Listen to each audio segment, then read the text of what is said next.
Good morning and welcome everyone to Conversations with Annassa. So let's begin with meditation. Take your attention inside.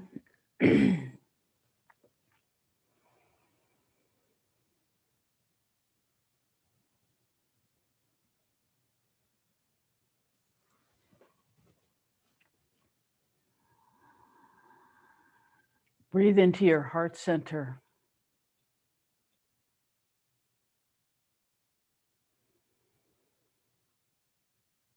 And we'll use I'm sorry, thank you, I love you as the mantra this morning.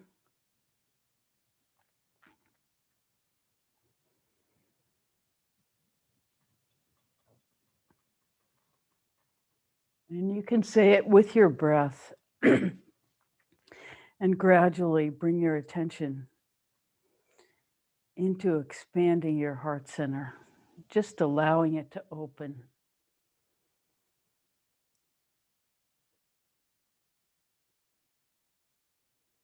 And whatever order those three sentences appear to you is totally fine.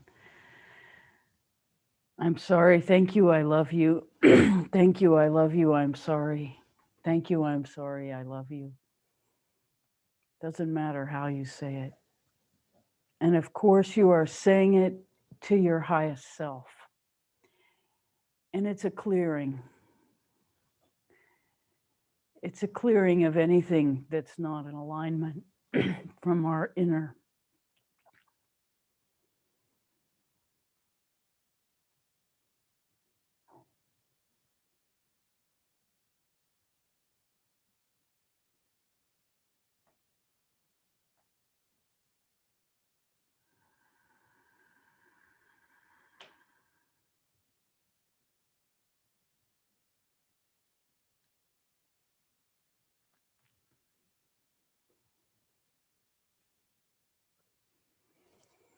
And now drop your attention to just below your belly button. Same, I'm sorry, thank you, I love you.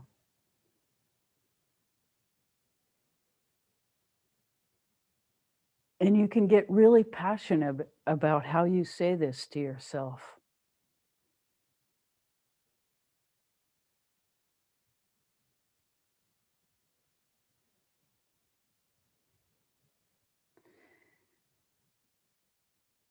It's a tool to access deeper.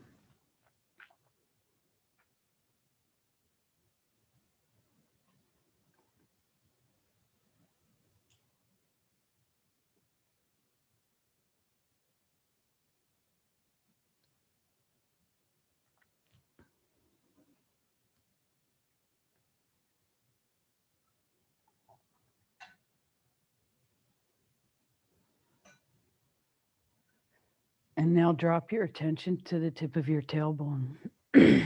I'm sorry, thank you, I love you.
And now allow your attention to rise up back to your heart center.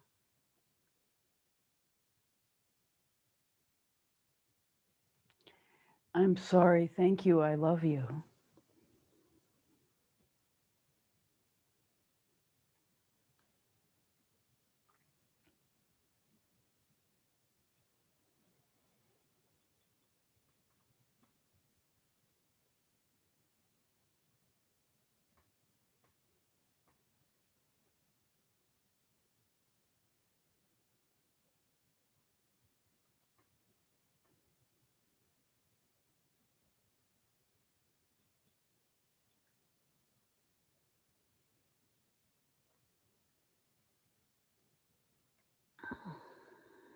And now gently up to your throat center.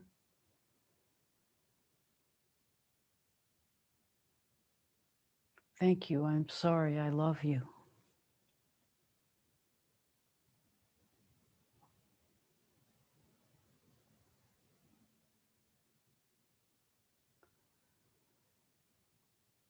And just allow things to clear. Anything that's not in your highest best to just fall away.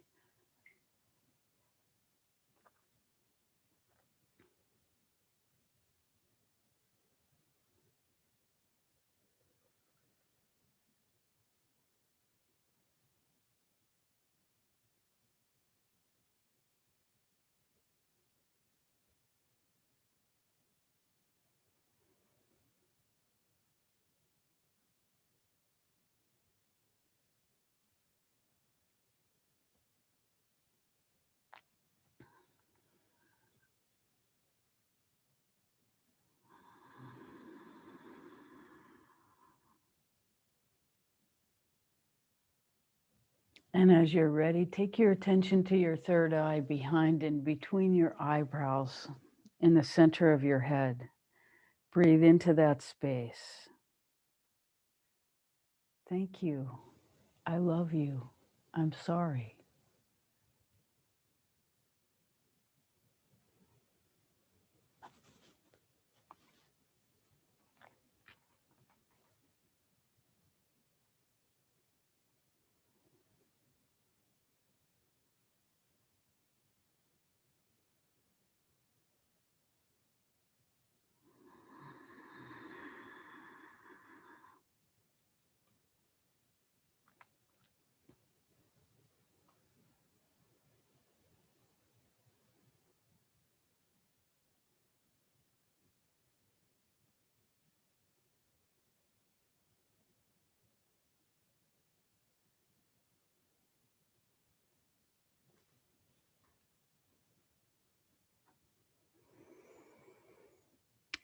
And now allow your attention to rise up out the top of your head and see a big flower, a huge flower at the top of your head.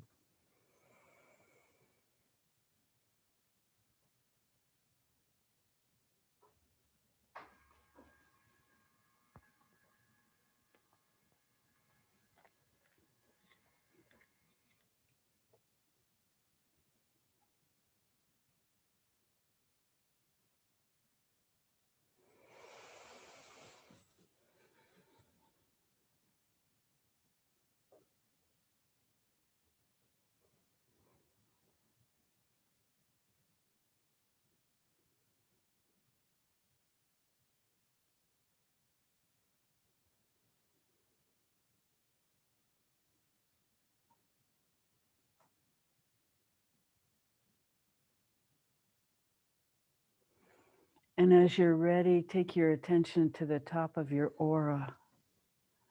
If you made a halo of your arms around your head where your fingers touch, that's the top of your aura. That's your halo.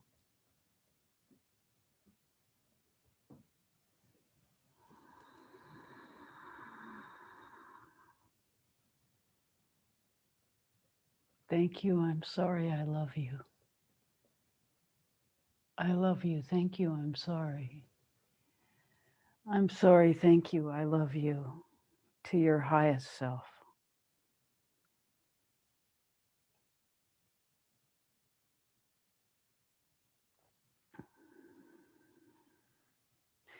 And now allow everything that is not yours to fall away. You can take your arms a little bit out to your sides. Everything that's not mine, please leave.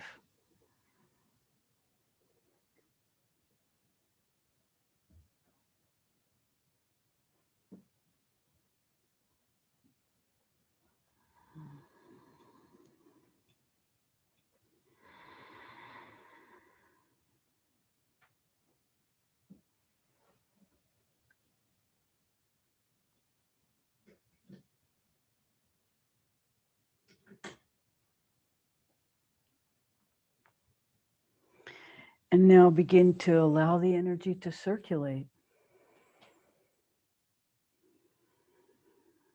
as it comes out the top of your head, 360 degrees around you, and down and out and up the central channel.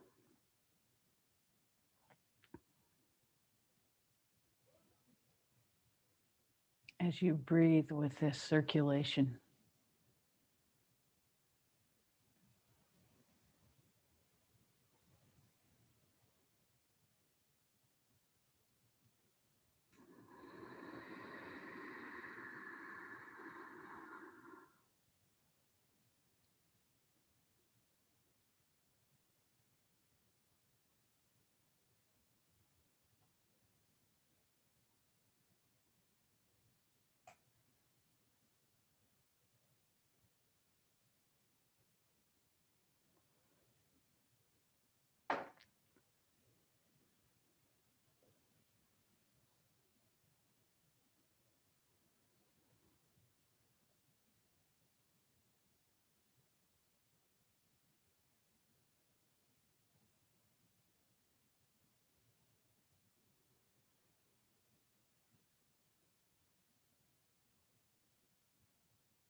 As you're ready, gently bring your attention back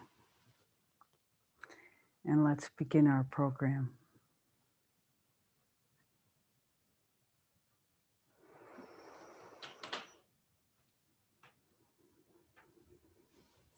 Happy birthday, David.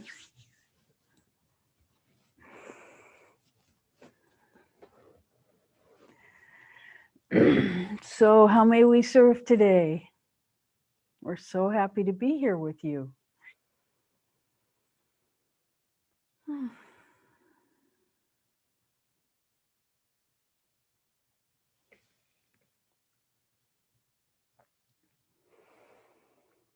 So, we'll talk some more until some questions come in about Ho'oponopono and why we've taken out the request for forgiveness.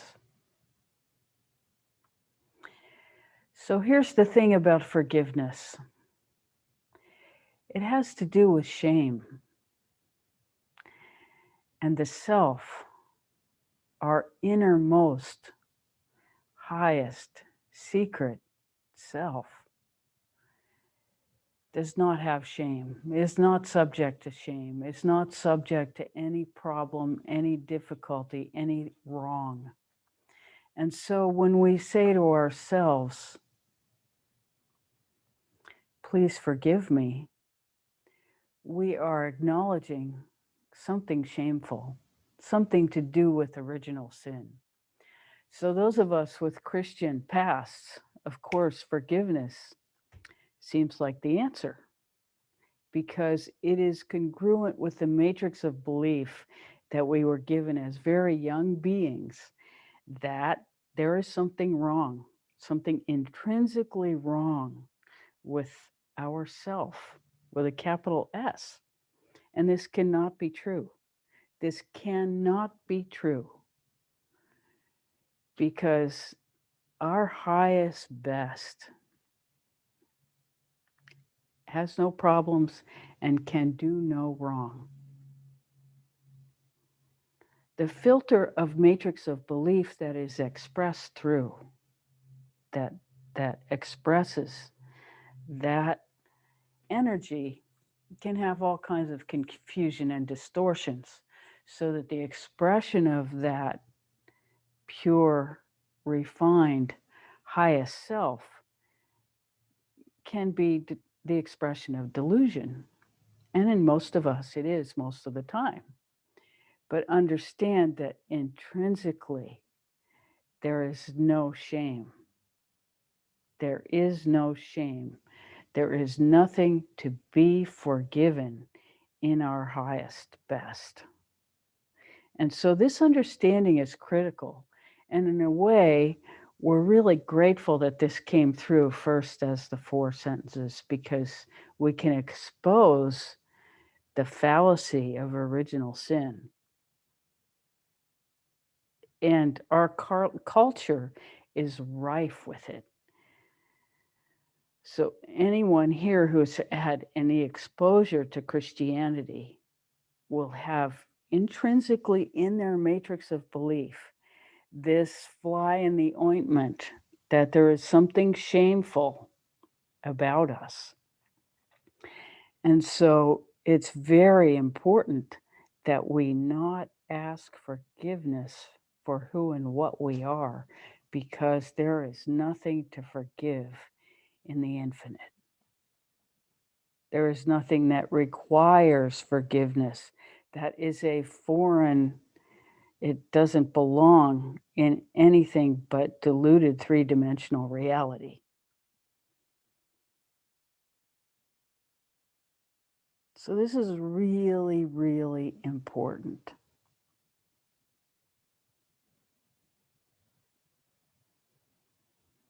But we do say, I'm sorry, because all the time we are unaware of the dominoes that happen when we react.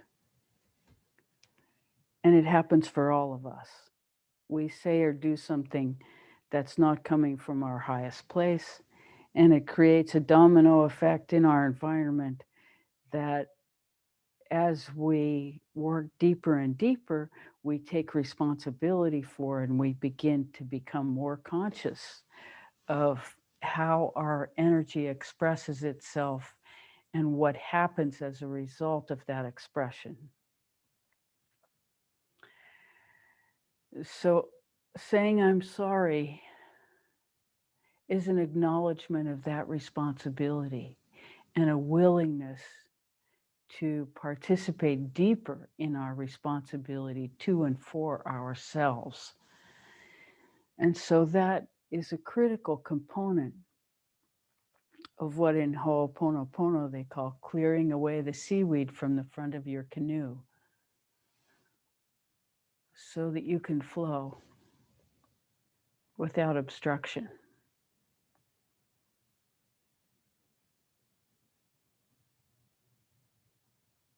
We hope this brings some clarity. How may we serve?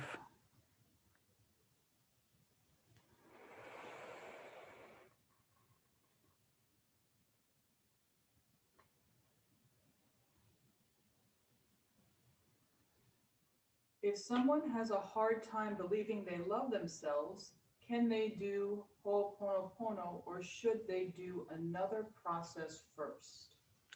Ho'oponopono is it. Ho'oponopono is it. Because in the I'm sorry, any responsibility for whatever it is that feels So the question is, if I don't love myself, is Ho'oponopono the right practice?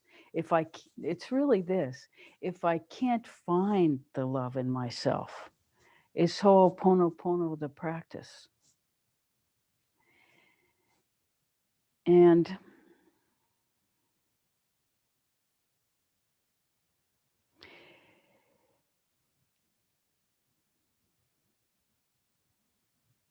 absolutely, because I'm sorry contains within it the forgiveness and responsibility, the willingness to take responsibility.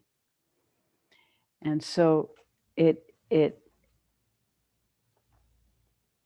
this inability to find the love has to do with shame. And so allowing yourself to experience the shame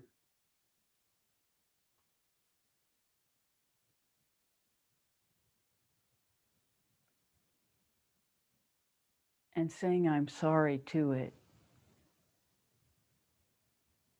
and loving through that shame, loving our highest self. This is the key that unlocks the love.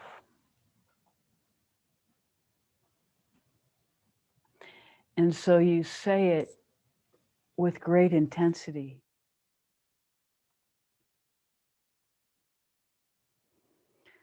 I'm sorry, thank you, I love you. I'm sorry, thank you, I love you. You say it until it's saying itself in your sleep. You say it 24/7 whenever you remember. And you say it and say it and say it. And before you know it, the love unlocks itself and begins to flow through your being because it's there. It's what made you, it's what you're made of, and it's who you are.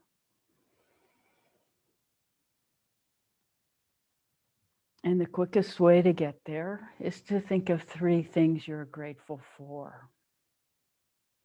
And the quickest way to get there through your action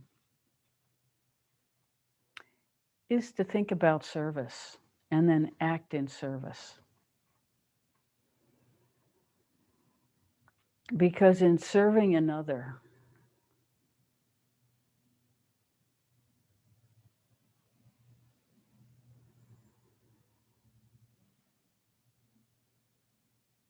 you are actually serving the highest in you so that you can come into alignment. And so until you can access the love in yourself, serving another with love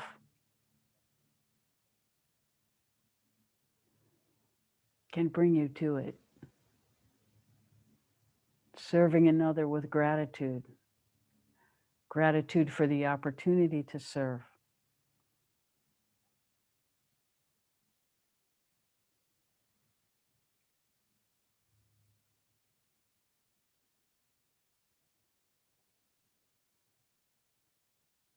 Ho'oponopono is the solution on the inner.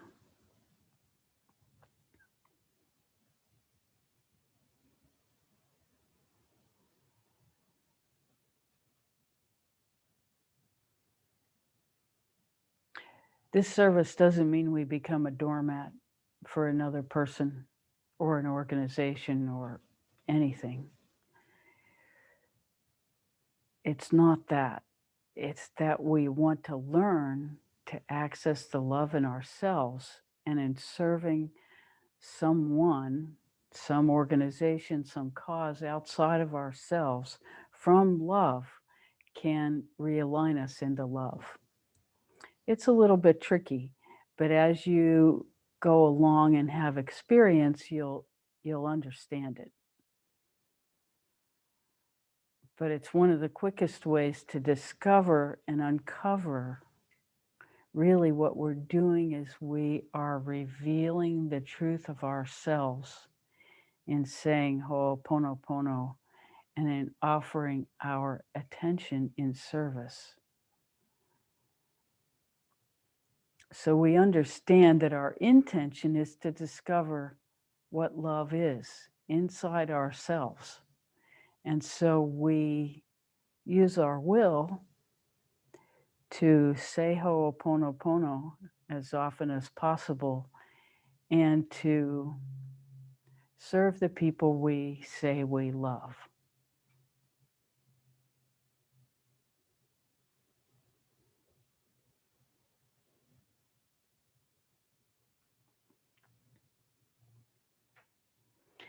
And through that, we have our inner and our outer engaged in service to this discovery of what love, peace, gratitude, and then finally joy, what these experiences are pointing to, which is that which is beyond our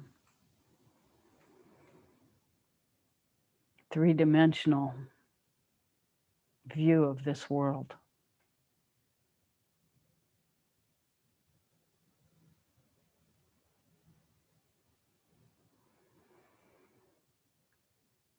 We hope that answers your question.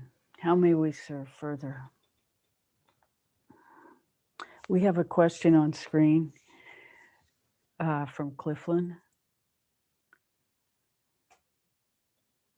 Cliflin, can you unmute yourself? Okay. Okay. Yeah. I'd like to feel that I feel that I'm not doing the Ho'oponopono exactly as it should be. I'm sensing that I feel that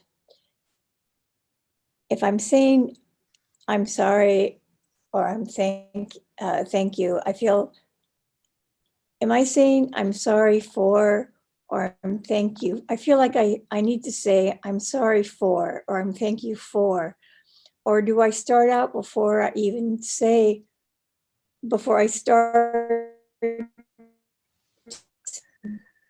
those things, do I intent in my mind about a topic or an issue that I'm dealing with? As opposed to just saying, I don't want to be just saying those 3 sentences without any intent, because I could just repeat those sentences without any context. Do you understand what I'm saying? Yes. Okay. We think we understand what you're saying, and you can correct us if we don't. Okay. So the question is,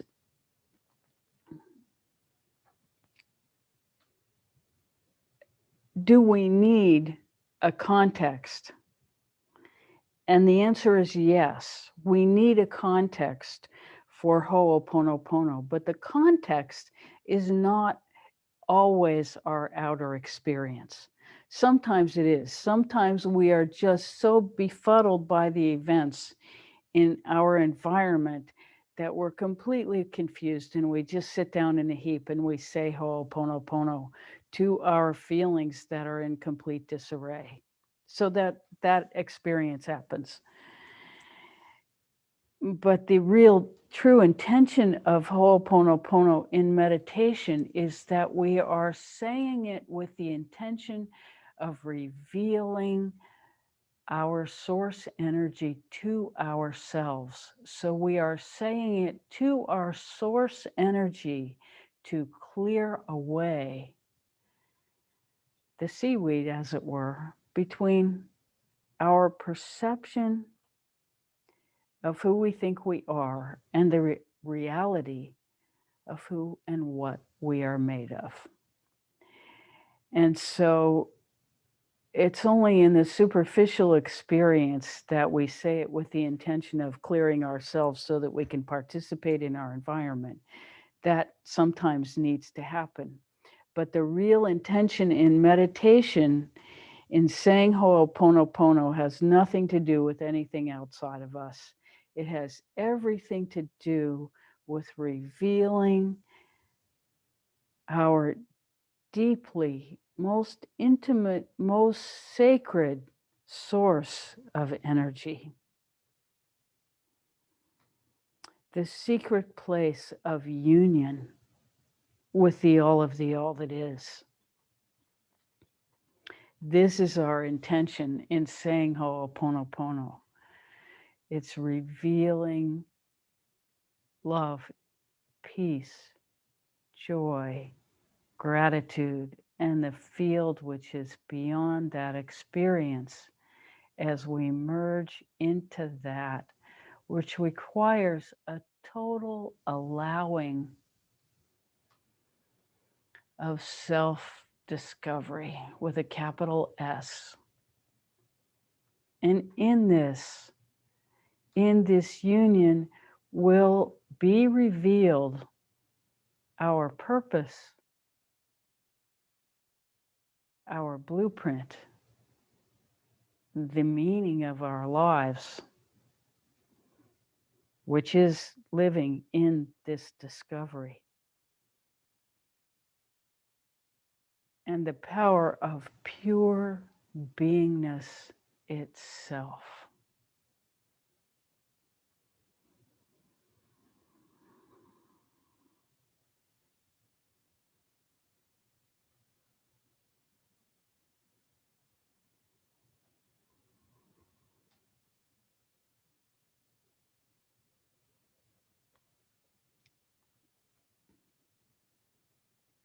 Does this answer your question, Cliflin? You can talk to us, please.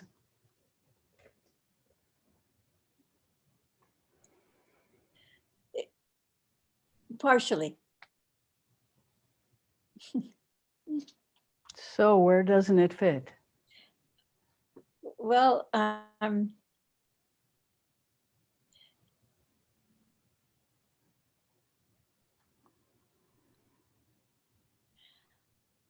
I understand what you say.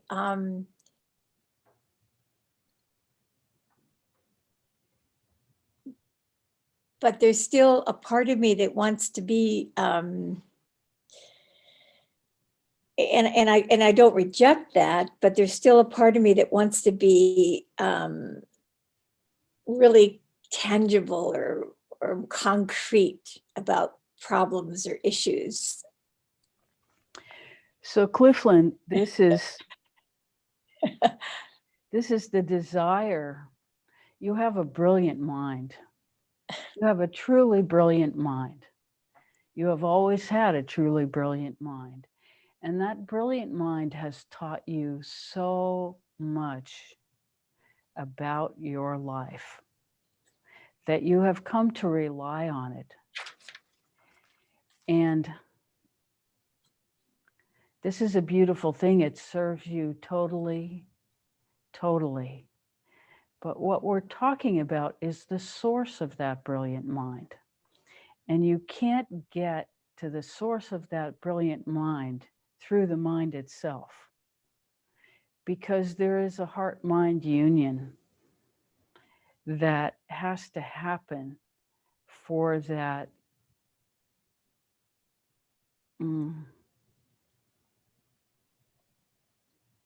for that consciousness of source itself to begin to explain itself. And when that happens, then all becomes accessible. But the mind in examining itself can only do so with self-inquiry.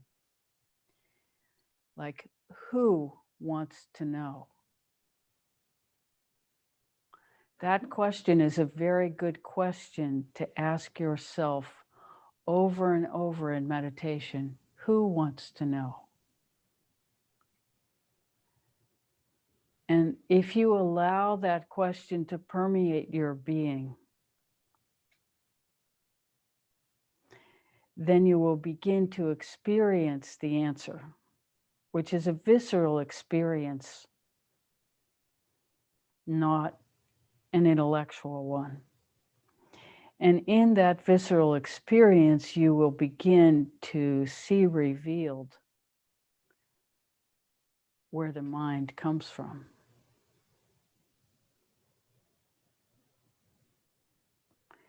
And that is an access point for you.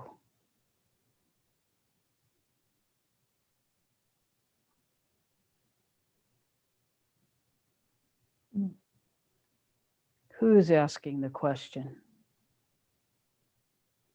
Who wants to know?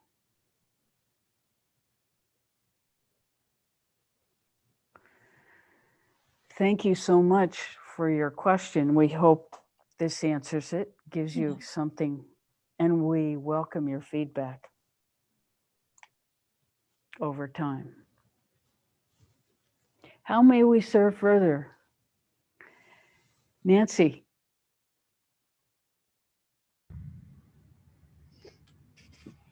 Hello. Good morning. How are you this morning? I'm good. Happy to see you. Happy to see you. So I'm about to embark on a training program to become a ketamine-assisted therapist. Fantastic. And I wanted to get your input.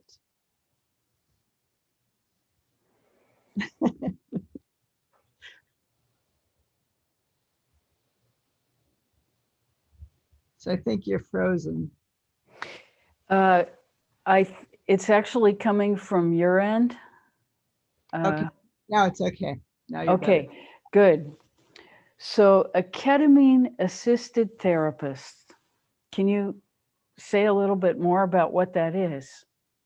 So it's using the drug ketamine, learned timely training in how to use the drug ketamine to help people with issues of pain, addiction, depression, anxiety, food We see this. disorder. Yeah. We see this. Ketamine just shuts down a particular psychological axis, AXIS, Yes. being. It stops a part of the mind. Yes. It frees a part of the whole being in terms of not only psychological states, but certain physical states.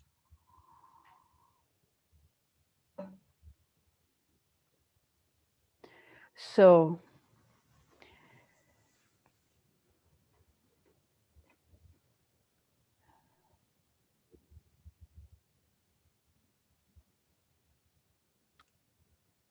we encourage you to do this, and at the same time, if people are willing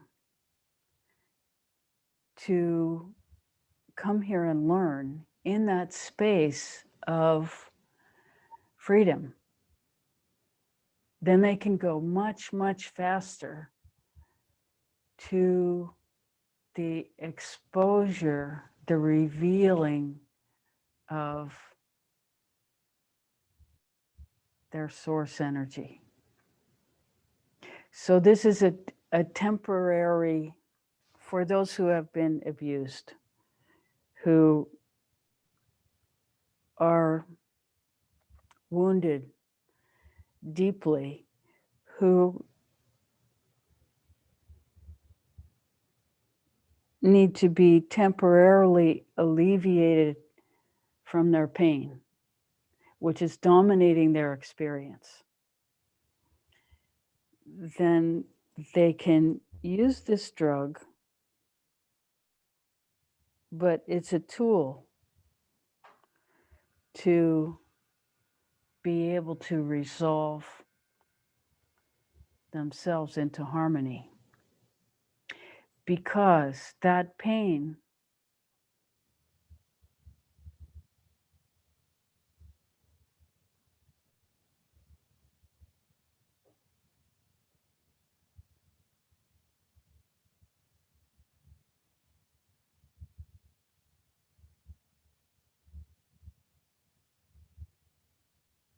The understanding from the new perspective will help to resolve the pain.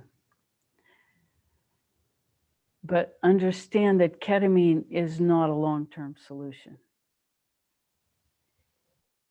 It's a temporary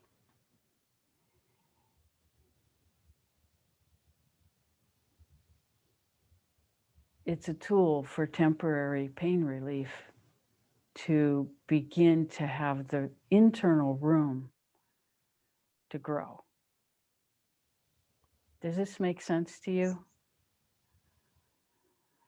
Yes, So it perfect doesn't sense. have to be here. That's- It can be any meditation practice, but it's very important that they have a tool to go deeper in themselves, not just be covering up the pain for however long the drug lasts and then taking more. You know, Yes, that is a temporary solution, but if used as a long-term solution, denies access. yeah. Well, that's why there's a whole training program in how to help people with using this as a tool. Would you say the last few words, we didn't catch them? There's a training program in helping them Using it as a tool. using it as a tool. Yes.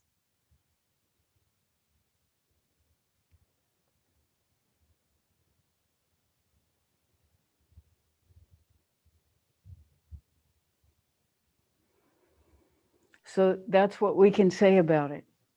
You know, people who are in so much pain that all they can do is be in pain.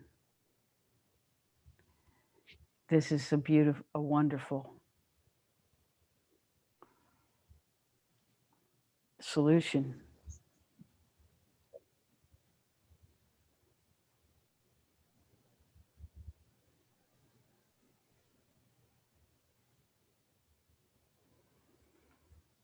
We will continue to watch with total interest as you go down this path. Okay, thank you. You're welcome. Thank you. I'm very called, very called. Yes.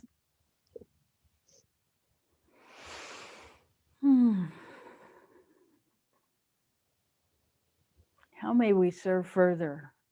And yes, we are taking questions for the people who want to communicate in this way through the screen, preferentially this morning. The reason is that when we can communicate directly with you, we can have an energetic exchange.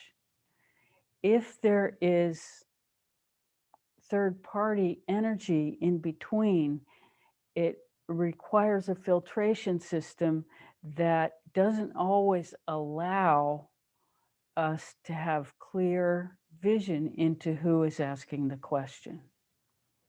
So yes, we really want to communicate with you, and we do welcome your questions if it feels too exposing to say them out loud.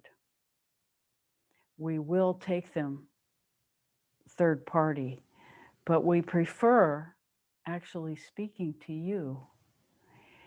And we also have experienced ourselves that in the allowing of exposure is a healing itself, because it's an acknowledgement, and it's an acknowledgement of pain usually that is very freeing when that pain is met with love and acceptance through the entire field of our community. There is nobody here to judge. And in having that experience, there is an internal allowing that helps with our self, capital S, acceptance. We hope that makes sense. So, how may we serve further? I have a question. David. Okay, so last week we talked about time, at that time is an illusion, which I have a little bit of a hard time getting my hands around. I can accept it intellectually, but my question is this: if time's an illusion, we still have the sun come up in the morning and go down at the end of the day, which marks the days.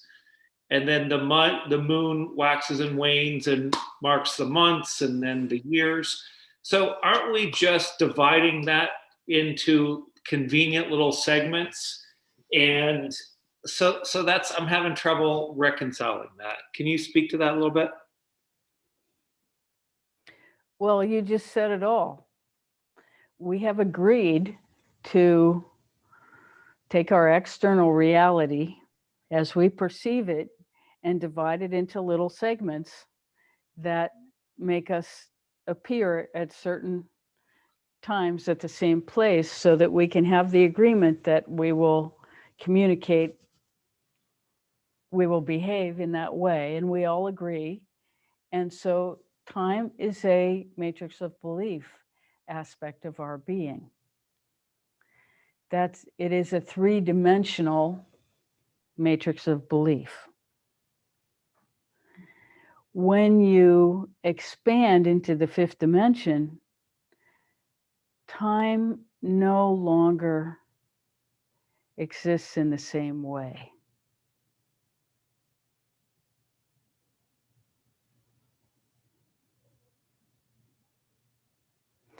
Because as we expand into different, again, we're trying to bring nonlinear into linear to explain it. And so it gets reduced. It's really what it does. It's difficult. So what happens is that there are things in the unseen that are simultaneous with time, but are out of time. And so and they're very powerful. And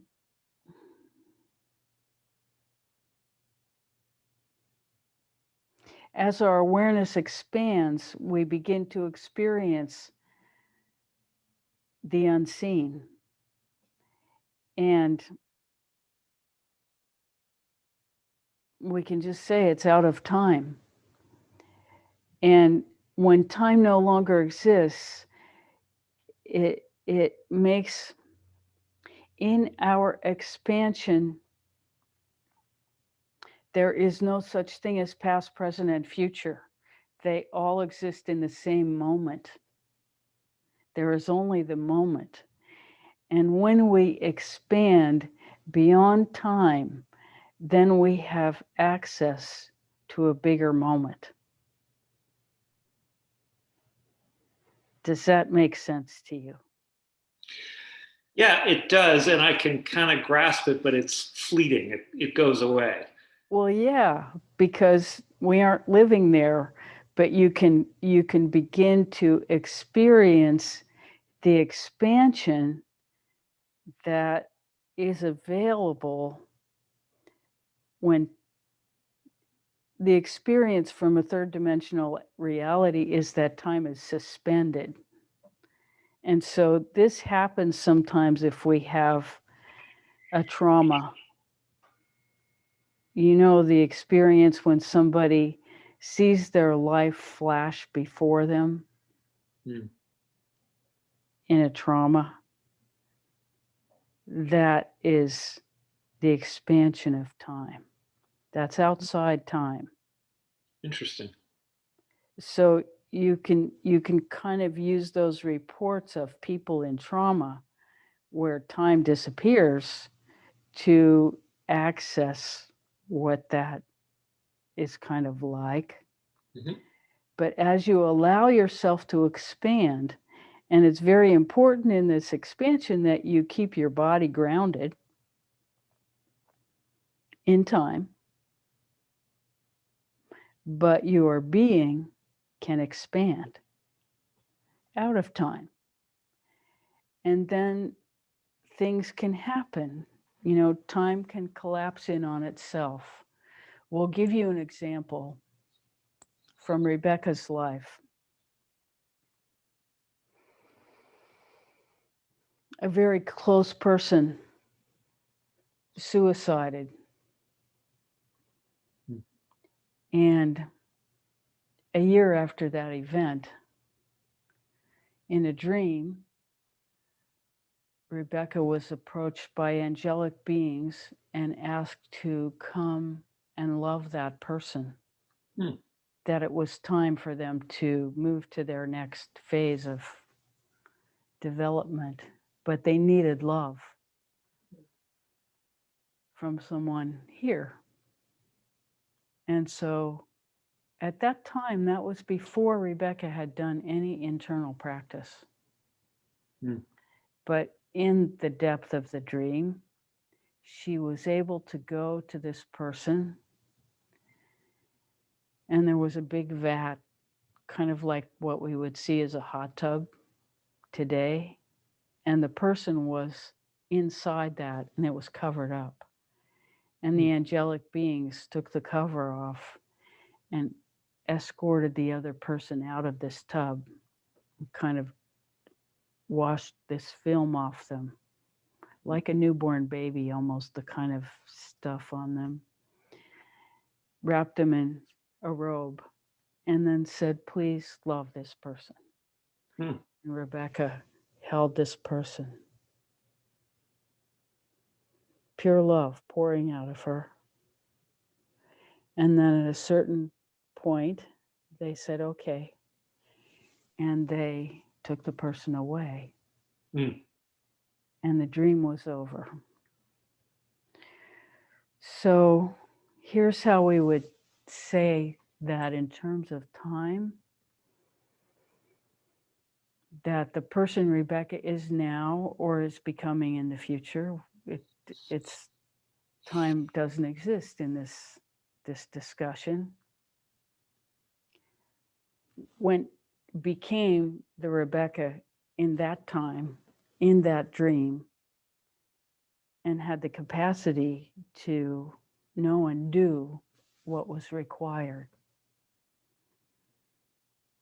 At that time, Rebecca herself in that time didn't have any of that. But in the sleep was suspended so that this Rebecca from the future could be there and act. Hmm. That's And great. a gift from the universe was that dream was remembered. That was a Mhm. gift. So that was part of the stage of Rebecca's direction toward Hmm. this becoming. That's So great. that's how time folds on itself. In reality, the time doesn't exist. There is this expansion of the moment that encompasses past, present, and future. And in that expansion, there is the capacity to act in love.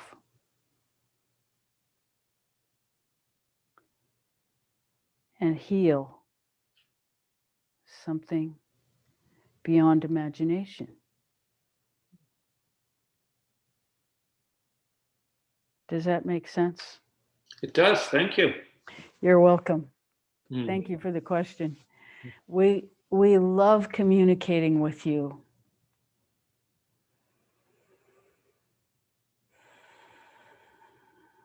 All of you, every single one of you. Brenda. I recall having discussions here in the past about forgiving the self, forgiving oneself. How can you reconcile the past discussions about self-forgiveness with the new version of Ho'oponopono? This is a great question, and we really, really appreciate it. So, as we said earlier, self-forgiveness is based in shame. I've done something shameful. I've done something wrong that requires forgiveness. So, who requires forgiveness? Who requires forgiveness? Not the self with a capital S, not the source of our origin, but the matrix of belief. The matrix of belief requires forgiveness.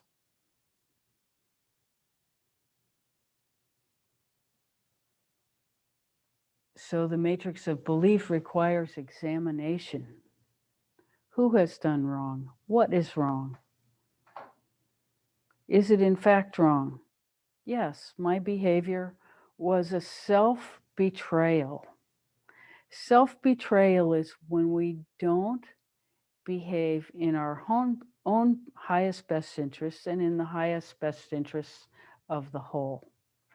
This happens as we are learning. And then we feel shame.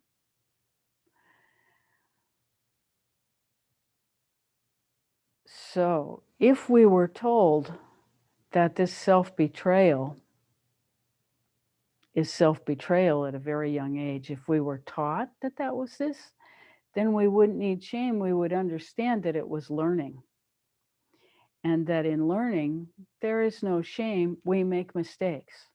We make mistakes as we learn.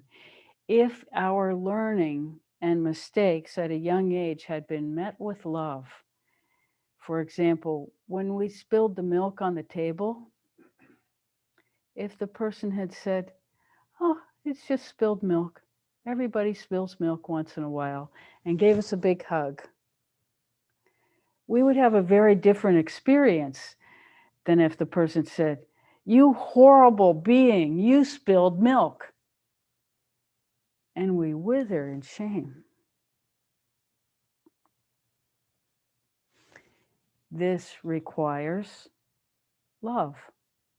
And it must be loved before we can feel our connection to Source. But Source itself has no reason for shame, ever. And certainly not in that experience. So from that, you can begin to see that forgiveness is layers above in terms of seaweed covering our access to Source. That requirement for forgiveness is part of the seaweed. It's part of the matrix of belief that keeps us from access to our deepest self. And it's the fact that our mistakes were greeted with judgment and rejection from outside of us, teaching us to judge and reject our inner when we make mistakes. It's that is all part of matrix of belief. It has nothing to do with our connection to the highest, and has to be cleared away by Ho'oponopono. I'm sorry, I love you.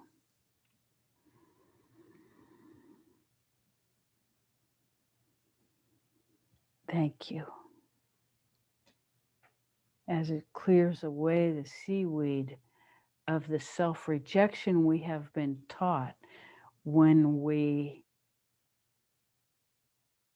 judge ourselves.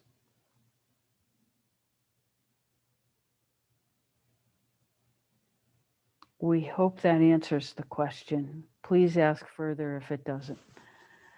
How may we serve further?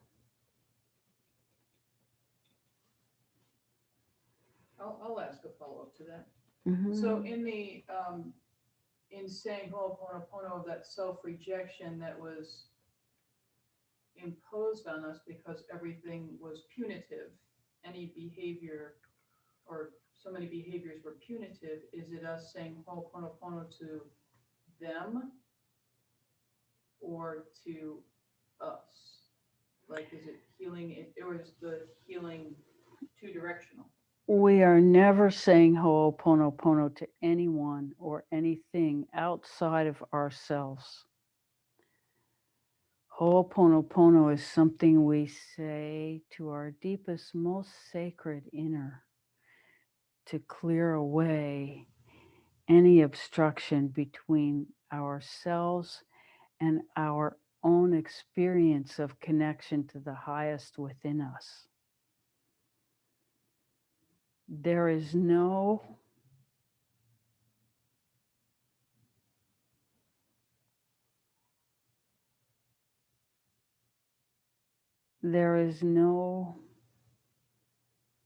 other outside of us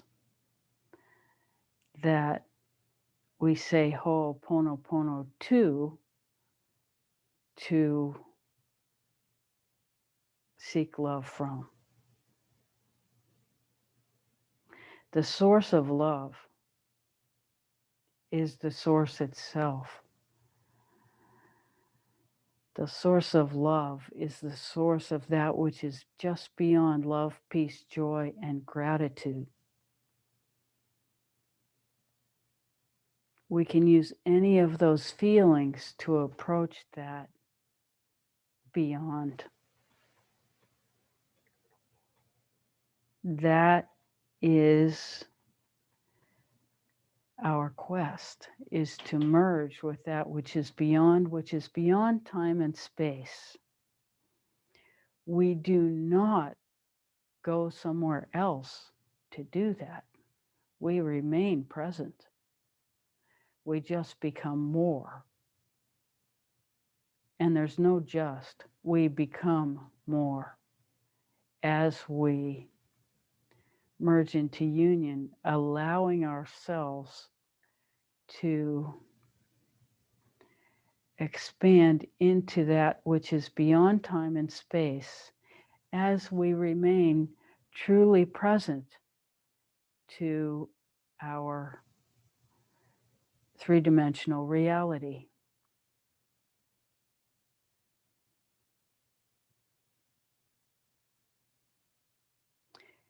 We hope this makes sense. Please ask further if it's not clear. So if we were I was a milk spiller, and if everything was met, so you're saying if it was met with love, I wouldn't have I wouldn't have the challenge of trying to find that love, even though it was always inside me all along. But the messaging was external, and The messaging was you're a bad person for spilling that milk. right, this is why we can't have nice things, right? So that's Yeah, you're a bad person. So there are no, this is the punishment reward matrix of belief. right.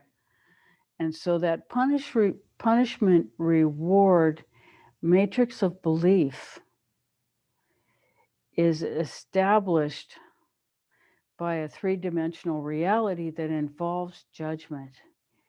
Judgment of every learning process as failure, when truly every learning process is learning. Part of coming into union with self is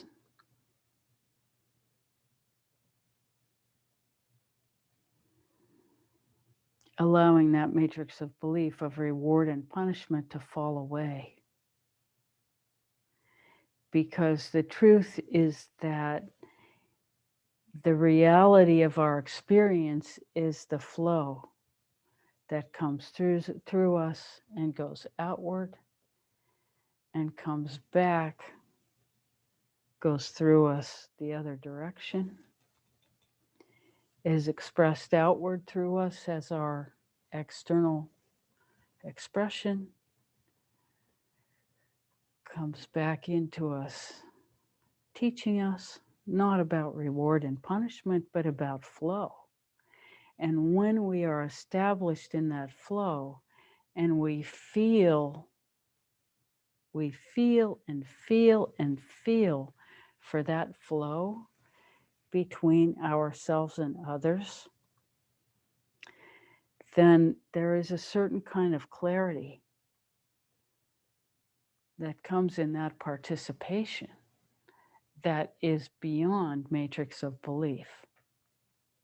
But in order to get there, we have to come through the shame that's been imposed upon us from the matrix of belief for our perceived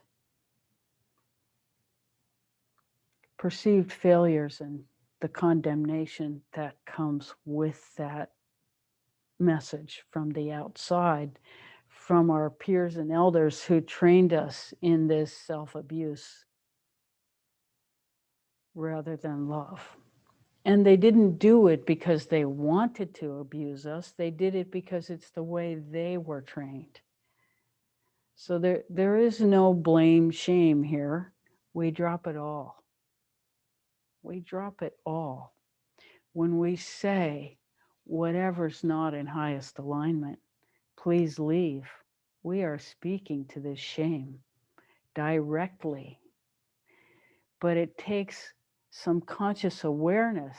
These are the walls that enclose us that we cannot see, that keep us unhappy. This blame, shame, judgment, feeling horrible about ourselves. These are the walls that keep us from alignment. And so we ask, everything that's not mine, please leave. And when we have the understanding that the blame, shame, judgment game is all part of that, then we begin allowing it to leave. We are no longer holding ourselves hostage to a matrix of belief where there is no allowing for love itself, for the love, peace, joy, and gratitude to completely embrace us from the inside out.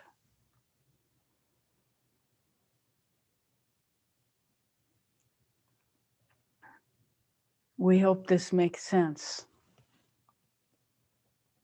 How may we serve further? We are so enjoying the depth of this conversation today. We're so grateful for your willingness to participate.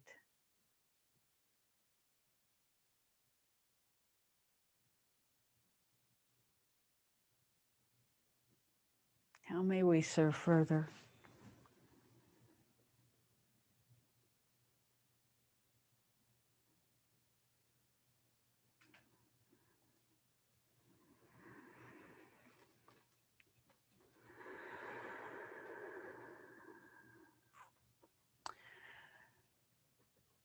Brenda, any more? So it's nearly a quarter after. We can use this time to do energetic transmission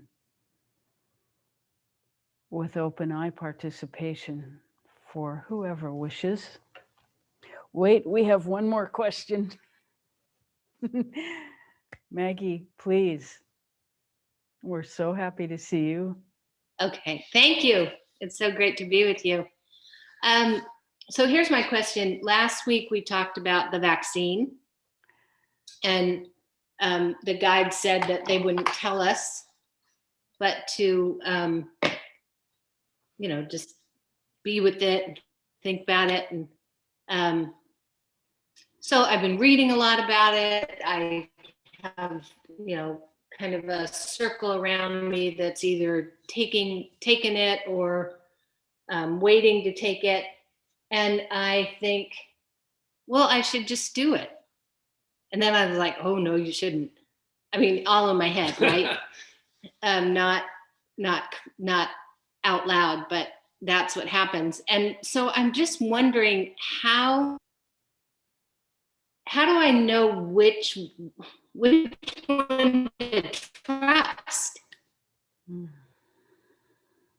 We're losing you. Does that make sense?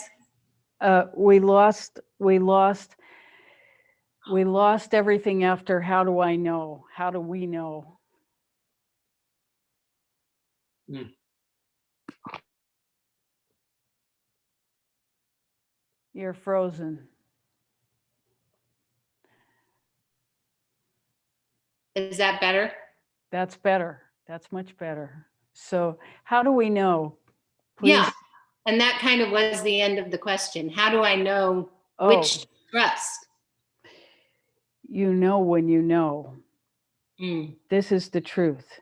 You sit until you know, and you do not move until you know. Mm. There is a knowing that will arise. Mm. And until that happens, you just keep asking. And when you know, then the fear is gone. Mm. Mm. That's great. Okay. Yes. Yeah. And this is the truth for any difficult situation. And when there is a time pressure, you just up the intensity of your desire to know. Yes. And you hold that intensity until you know. Mm.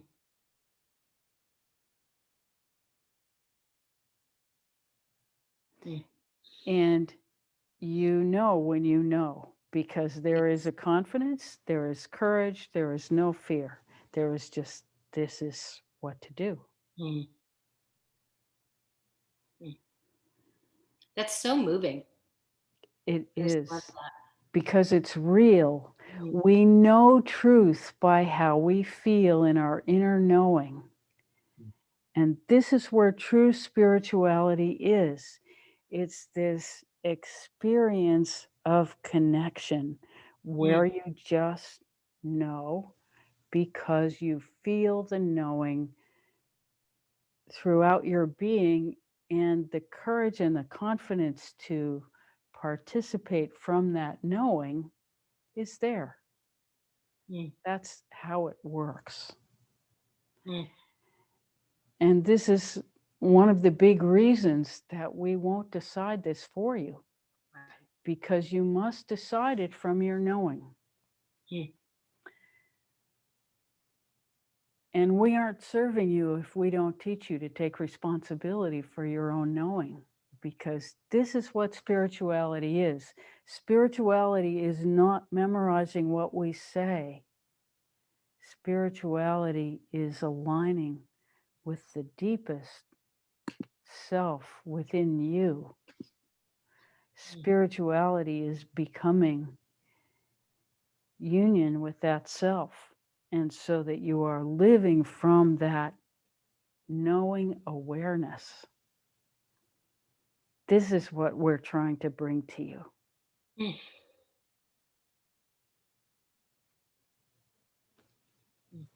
So now we'll come into meditation, and you can sit with your eyes open or closed, whichever is best for you in this moment.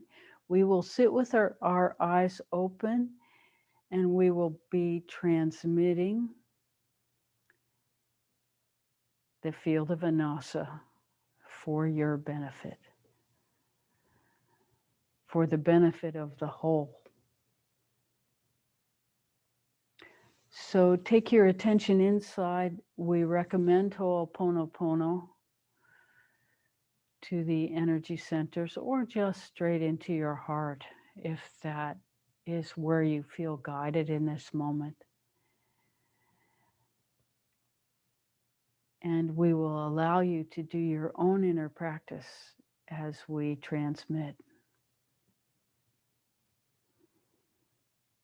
We totally enjoy being with you, and the opportunity, we feel honored by your participation.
Thank you so much.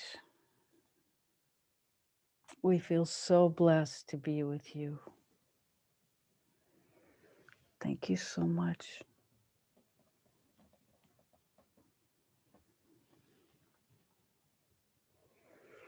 Till Wednesday and then Sunday. So much love.